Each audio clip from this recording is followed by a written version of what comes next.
इस लेक्चर से हम नया चैप्टर शुरू करेंगे कॉम्बिनेशनल सर्किट। इस चैप्टर में हम स्टडी करेंगे adder, subtractor, comparator, encoder, decoder, multiplexer and demultiplexer. ये सारे के सारे टॉपिक इस चैप्टर में करेंगे। तो इस चैप्टर को प्रॉपरली समझने के लिए इन वीडियो को शुरू से अंत तक देखें। हमें पता है जो ये डिजिटल सर्किट होता है, इसको ब्रॉडली हम डिवाइड करें तो इसका दो पार्ट होता है। एक हो गया कॉम्बिनेशनल सर्किट और दूसरा हो गया सीक्वेंशियल सर्किट। अब हम जानेंगे कि ये कॉम्बिनेशनल सर्किट होता क्या है। एक combinational logic circuit consist of logic gate whose output is determined by the combination of current input. इसका मतलब कॉम्बिनेशनल जो सर्किट होता है वो लॉजिक गेट से मिलकर बना होता है। लॉजिक गेट मीन्स होता है basic gate, that means NOR gate, OR gate, etc, whose output is determined by combination of current input। इसका मतलब हुआ कि जो इसका आउटपुट होता है कॉम्बिनेशनल सर्किट का वो करेंट इनपुट यानी उसके इनपुट पे डिपेंड करता है। और इसका सेकंड पॉइंट है नो फीडबैक इज रिक्वायर्ड, और ना ही इसमें कोई फीडबैक की ज़रूरत होती है, और नो मेमोरी इज रिक्वायर्ड, और ना ही इसमें कोई मेमोरी की ज़रूरत होती है जो कोई इन्फॉर्मेशन को स्टोर करके फिर से उसको इनपुट में दे दे। ये है कॉम्बिनेशनल सर्किट का ब्लॉक डायग्राम। अब हम इसका कुछ एग्जांपल देखेंगे। फर्स्ट एग्जांपल है एडर, मल्टीप्लेक्सर, डीमल्टीप्लेक्सर भी होता है, इनकोडर, डिकोडर भी होता है, etc। हम जानते हैं कि कॉम्बिनेशनल जो सर्किट होता है इसका आउटपुट जो होता है प्रेजेंट इनपुट पे क्या करता है, डिपेंड करता है। तो कैसे करता है इसको हम देखेंगे। एग्जांपल लेते हैं एडर का। एडर, कोई भी एडर जो होता है वो ऐड करने का काम करता है। यहाँ पे हम क्या करते हैं, 1 और 0 को 2 बिट नंबर को ऐड करते हैं। तो 2 बिट नंबर को जब ऐड करेंगे तो इसका आउटपुट जो आएगा 1 आएगा। इसका मतलब जो इसका आउटपुट है इन दोनों प्रेजेंट इनपुट पे क्या करता है, डिपेंड करता है। डिजिटल जो सर्किट होता है उसका सेकेंड जो कैटेगरी है उसका नाम है सीक्वेंशियल सर्किट। सीक्वेंशियल सर्किट में क्या होता है वो देखेंगे।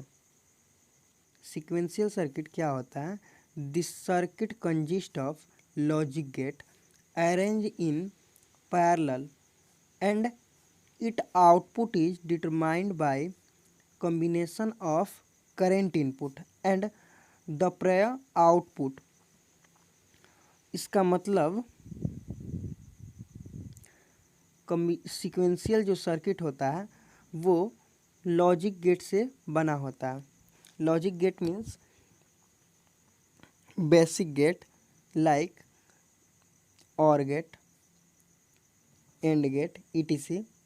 और ये जो होता है ये इसका अरेंज जो होता है वो पैरेलल में किया होता है, एंड इसका जो आउटपुट होता है वो प्रेजेंट इनपुट पे डिपेंड करता ही करता है, और इसके आउटपुट जो होता है आउटपुट के प्रीवियस पे भी डिपेंड करता है।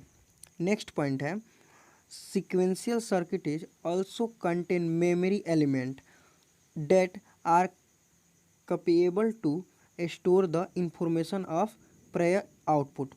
इसका मतलब हुआ जो सीक्वेंशियल जो सर्किट होता है इसमें मेमोरी एलिमेंट लगा होता है। मेमोरी एलिमेंट का काम होता है कि जो इन्फॉर्मेशन है आउटपुट ऑफ इन्फॉर्मेशन उसको क्या करता है वो स्टोर करके इनपुट में देता है।